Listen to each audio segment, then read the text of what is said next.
అడుగు అడుగున ధనదాహం అధికారంపై అధిక మోహం వ్యసనాలపై తగని వ్యామోహం అడుగు అడుగున ధనదాహం అధికారంపై అధిక మోహం వ్యసనాలపై తగని వ్యామోహం ఆధునిక సమాజమేవో ఆటవిక సమూహం స్వార్థపరుల సందోహంలో ధర్మం ఉనికేవో సందేహం మనసున్న మనిషికి ప్రతి నిమిషం ఎదురయ్యేను ఓ పద్మవ్యూహం పద్మవ్యూహం పద్మవ్యూహం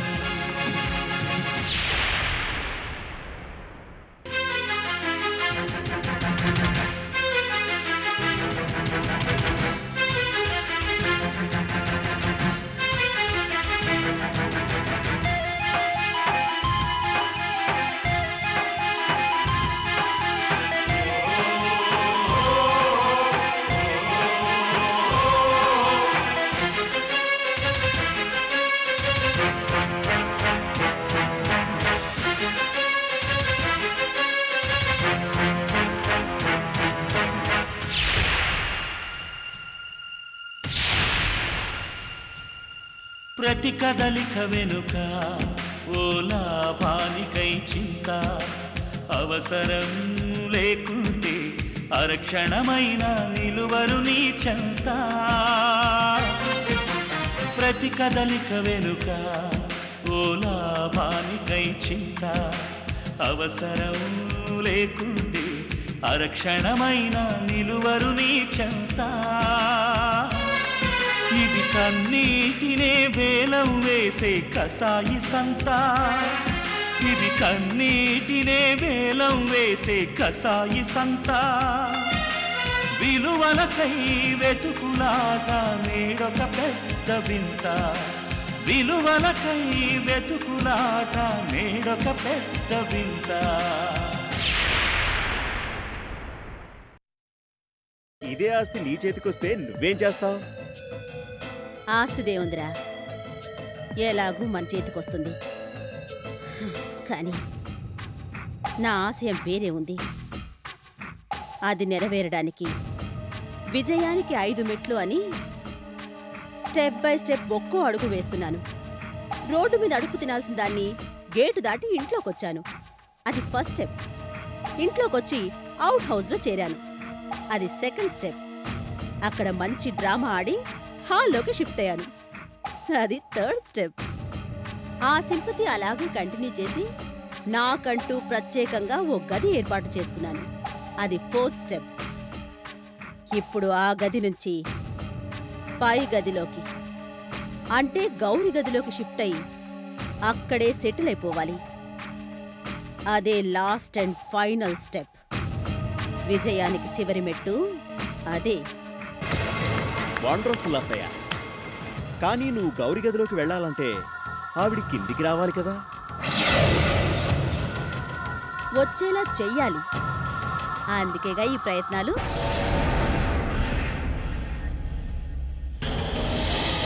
ఒకసారి కిందకి దిగిన గౌరీ మళ్ళీ పైకి వెళ్ళకూడదు. ఏకంగా దేవుడి దగ్గరికే వెళ్ళిపోవాలి. గౌరిని తొందరలోనే పైకి పంపించేసి జనం మర్చిపోయేలా చేసి అందరి చేత నేనే వర్ధన్ మొదటి భార్యని అనిపించుకోవాలి. అది నా ఆశయం, అది నా లక్ష్యం, అది నా గమ్యం. ఇదంతా జరగాలంటే ముందు గౌరిని కిందకి దించాలి. అదెంత పని అత్తయ్య? నువ్వు అను, 5 నిమిషాల్లో కిందకి దింపేస్తాను. అలా కాదు. దేనికైనా ఓ పద్ధతి, సమయం, సందర్భం ఉంటాయి. ఇప్పుడు అదే ఆలోచనలో ఉన్నాను.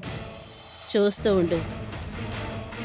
ఎంతకాలం ఎగిరెగిరి పడిన గౌరిని ఎలా కిందకి దించుతాను. Just wait and see.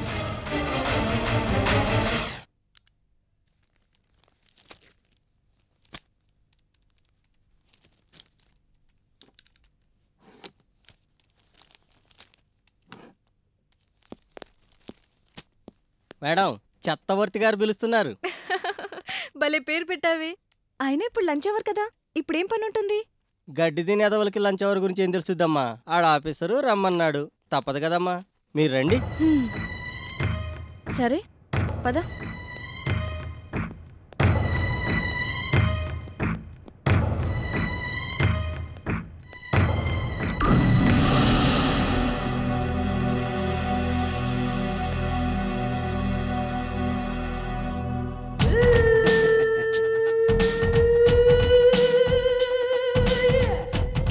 రానుషా,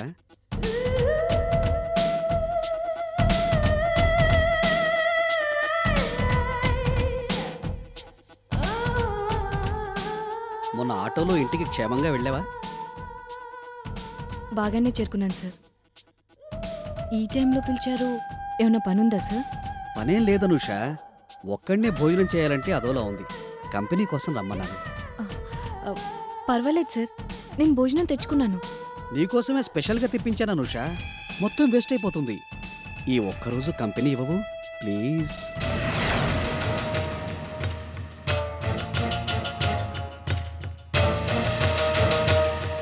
company కావాలంటే నన్ను పిలవచ్చు కదా, రప్పించారు వెదవా. మేడం గారు దొరికారా? అనుషా, ఏంటి టెన్షన్ ఫీల్ అవుతున్నావు? నాతో కలిసి తినడం ఏంటనా? నీకెప్పుడో చెప్పాను, నేనందరికీ ఆఫీసర్నే కానీ నీకు మాత్రం ఆత్మీయుండి. చెప్పనుషా, నాతో కలిసి తినడం ఇష్టం లేదా? అదేం లేదు సార్. మరైతే కూర్చో. ఎవరైనా భోజనానికి ఉండమన్నప్పుడు కాదంటే ఆ రోజు అసలు భోజనమే దొరకదని మా అమ్మమ్మ చెప్పేది. కాబట్టి కమాన్ కూర్చో. మనం లేవని తెలిస్తే వీడు మరింత రెచ్చిపోయేలా ఉన్నాడు. వీడికి అప్పుడప్పుడు జలక్కిస్తుండాలి. సార్ పిలిచారా? అసలు ఎవరమ్మన్నారు నిన్ను? అదేంటి సార్ అలా అంటారు? భోజనానికి ముందు మందే కావాలో మంచినీళ్ళు కావాలో చూడాల్సిన బాధ్యత నాదే కదా. భోజనం తెచ్చింది నేనే కదా. ఆ చేత్తోటే 4 వడ్డించి వెళ్దామని వచ్చినా సార్. ఏమక్కర్లేదు, మేము వడ్డించుకుంటాం కానీ నువ్వు వెళ్ళు. వెళ్తాను సార్, కానీ భోజనంలో తేడా వస్తే మాత్రం నన్ను అడగొద్దు. నువ్వు వెళ్ళరా ముందు. వెళ్తాను. ఇడియట్. కూర్చో అనుషా ప్లీజ్.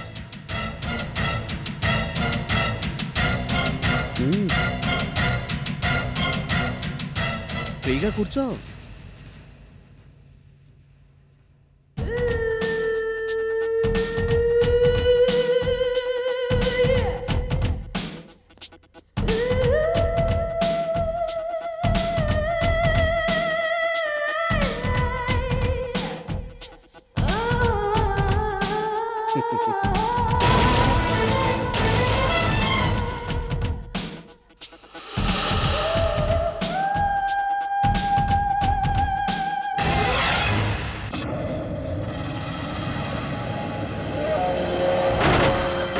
సారీ, ప్లేట్ ఇద్దామని. అనుషా ప్లీజ్, ఒక్కసారి నా గుండె చప్పుడు విను. అనుష అనుష అని కొట్టుకుంటోంది. నువ్వు లేందే నేను లేను, నాకు బ్రతుకు లేదు. ఒక్కసారి కరుణించు, ఒక్కసారి కరికరించు.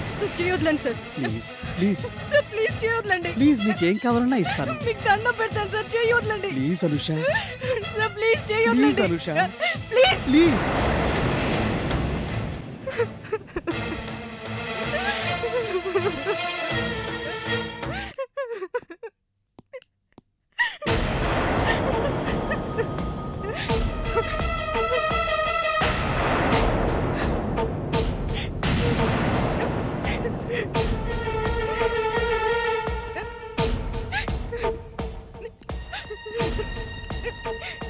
అమ్మా అనుష, ఏంటమ్మా అలా ఉన్నావు? ఏమైంది? ఏం లేదు తాతయ్య. మరి ఆ కళ్ళల్లో నీళ్ళేంటమ్మా? ఏం జరిగిందో చెప్పు. తాతయ్య, నేను పనిచేసే కంపెనీలో ఆఫీసర్ చాలా రాంగ్ గా బిహేవ్ చేశాడు.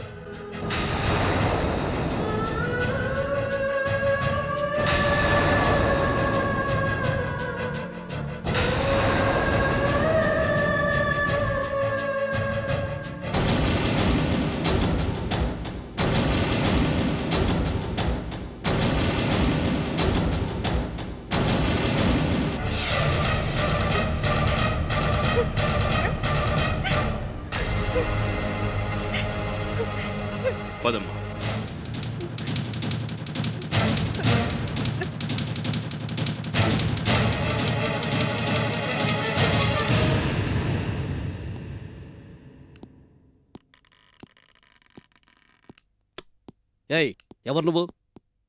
నా పేరు మోహన్. అయితే అసలు నా పర్మిషన్ లేకుండా లోపలికి ఎందుకు వచ్చావు? ముందు బయటికెళ్ళు. కంగారు పడకు. నేను నీ సీట్లో సెటిల్ అయిపోదాం రాలేదులే. వయసులో పెద్దవాణ్ణి కదా, నీకు కొంచెం బుద్ధి చెబుదామని వచ్చాను. షటప్. నువ్వు నాకు బుద్ధి చెప్పడం ఏమిటి? Non sense. అసలు నువ్వు ఎవరితో మాట్లాడుతున్నావో తెలుసా? ఎస్, తెలుసు. ఈ ఆఫీస్ సీఈఓ మన్మథలీల చక్రవర్తి గారితో మాట్లాడుతున్నాను.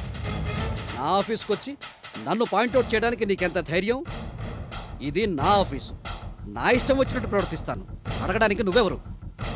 నేనెవరినా చెప్తాను. ఇప్పుడు నా పేరు మోహన్, కానీ ఒకప్పుడు నన్ను దేవా అని కూడా పిలిచేవారు.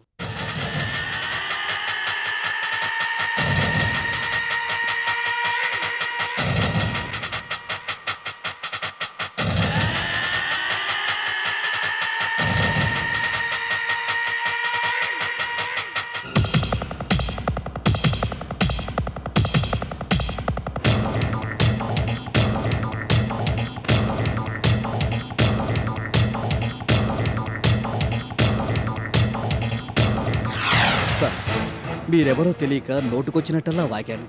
అనూష మీ మనిషి అని తెలియక అసభ్యంగా ప్రవర్తించాను. నన్ను క్షమించండి సార్. అంటే నా మనిషి కాకపోతే ఇలాగే వేధిస్తావా? లేదు సార్, తప్పైపోయింది. బుద్ధి గడ్డి తిని ఇలాంటి పొరపాటు పనిచేశాను. ఇంకెప్పుడు చేయను. నన్ను క్షమించండి సార్. ఈ బుద్ధి తప్పుడు పనులు చేసే ముందుండాలి. అయినా నిన్ను క్షమించాల్సింది నేను కాదు, స్త్రీ జాతి క్షమించాలి. అధికారం చేతిలో ఉందని ఆఫీసులో గౌరవంగా పనిచేసుకుంటున్న ఆడపిల్లని వేధిస్తావరా రాస్కెల్? ఓ ఆడపిల్ల ఇల్లు వదిలి ఉద్యోగానికి వచ్చింది అంటే దాని వెనక ఎన్నో కష్టాలు, ఆర్థిక ఇబ్బందులు, కుటుంబ బాధ్యతలు, ఇలా చాలా కారణాలుంటాయి. నీలాంటి నీచులకి అవి చెప్పినా అర్థం కావు. ఇంటి దగ్గర భర్త పెట్టే గృహహింసలు, ఆఫీసుకొస్తే ఆఫీసర్ల లైంగిక వేధింపులు, రెండిటి మధ్య స్త్రీ జాతి నలిగిపోతోంది. జన్మనిచ్చి ప్రేమనిచ్చి పెంచి పోషించిన ఆడదానికి ఇది మనమిస్తున్న గౌరవం, ఇది మనమిస్తున్న బహుమానం. అనూష విషయంలో నువ్వు ప్రవర్తించిన తీరు నీ నీచమైన బుద్ధికి, నీ నైతిక పతనానికి పరాకాష్ట. ఇన్నాళ్లకి నీ పాపం పండింది. బతుకు మీద ఆశంటూ ఉంటే ఇప్పటికైనా నీ రాసలీలలకి, వికృత చేష్టలకి పులి స్టాప్ పెట్టు. లేదంటే తొందరలోనే నేను నీ అంత్యక్రియలకి ముహూర్తం పెట్టాల్సి వస్తుంది.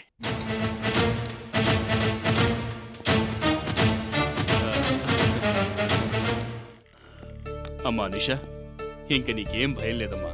జీవితంలో నిన్నే కాదు మరే ఆడపిల్లని కన్నెత్తి కూడా చూడడు. ధైర్యంగా వెళ్ళి పనిచేసుకోమ్మా. థ్యాంక్ యూ తాతయ్య. అతను అలా భయపడ్డానికి మీరేం చెప్పారు తాతయ్య? నిజం చెప్పానమ్మా, అంతే. వస్తాను.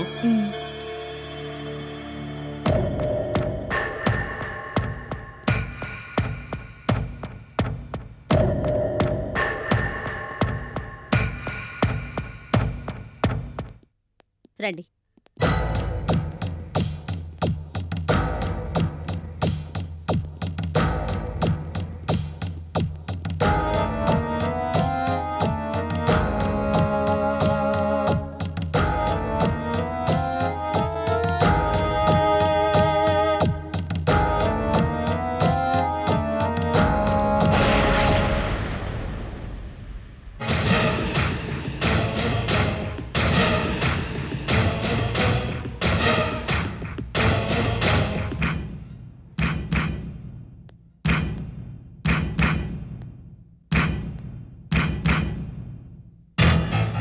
అక్కయ్య,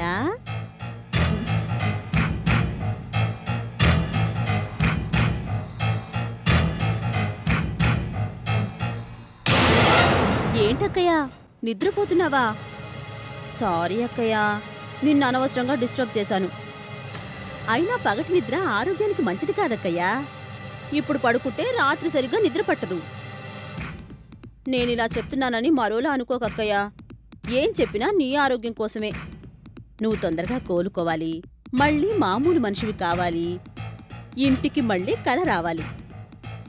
నీకన్ని విధాలా సౌకర్యంగా ఉండేలా చేసి నీ ఆరోగ్యాన్ని జాగ్రత్తగా కాపాడడం చెల్లెలిగా నా బాధ్యత కదక్కయ్యా. లే వెళ్దాం పదక్కయ్యా, లే. ఎక్కడి కృష్ణవేణి?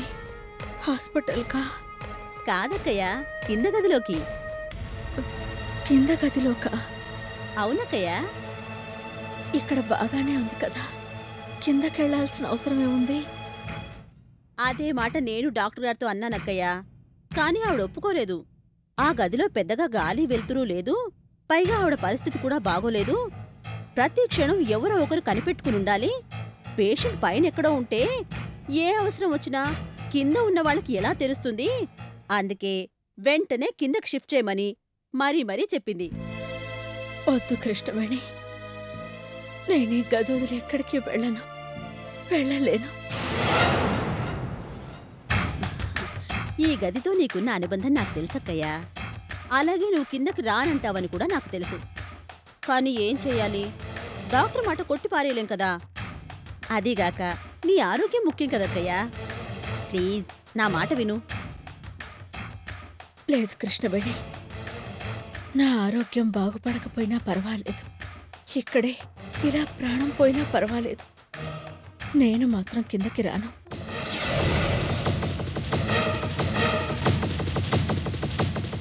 గది వదిలి రాకపోతే ప్రాణం ఎలాగూ పోతుంది. చెప్పినట్టు విని నోరు మూసుకుని కిందకి పద. నేను రాను. నీ మొండితనం మూర్ఖత్వం నాకు బాగా తెలుసు. అందుకే నా ఏర్పాట్లతో నేనొచ్చాను.